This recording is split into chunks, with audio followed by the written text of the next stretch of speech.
ఇస్రో కీలక ప్రయోగం చేపట్టింది. భవిష్యత్తులో అంతరిక్షంలో ఇండియన్ స్పేస్ స్టేషన్ నిర్మాణం కోసం ఇది తొలి అడుగుగా భావించారు. ఇవాళ నెల్లూరు జిల్లా శ్రీహరికోట నుంచి PSLV C-60 రాకెట్ ను ఇస్రో ప్రయోగించనుంది. ఈ రాకెట్ ద్వారా 440 కిలోల బరువు కలిగిన స్పేడెక్స్ స్పేస్ క్రాఫ్ట్ లను ప్రయోగించనున్నారు.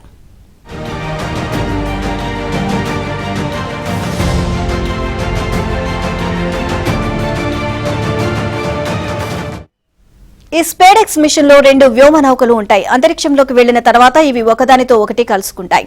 దీన్ని సైన్స్ పరంగా డాకింగ్ అంటారు. ఈ ప్రయోగం విజయవంతమైతే ప్రపంచంలో డాకింగ్ టెక్నాలజీ కలిగిన 4వ దేశంగా భారత్ నిలుస్తుంది.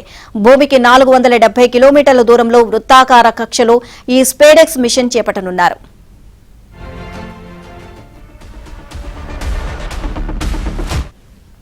PSLV C-60 ప్రయోగానికి 25 గంటల పాటు కౌంటౌన్ నిర్వహించనున్నారు. నిన్న రాత్రి 8 గంటల 58 నిమిషాలకు కౌంటౌన్ ప్రారంభమైంది. ఇవాళ రాత్రి 9 గంటల 58 నిమిషాలకు PSLV C-60 కక్షలోకి దూసుకు వెళ్లనుంది. ఆ తర్వాత 2 వ్యోమ నౌకలను డాకింగ్, ఆన్ డాకింగ్ చేయగల సాంకేతికత అభివృద్ధి లక్ష్యంగా ప్రయోగం సాగనుంది.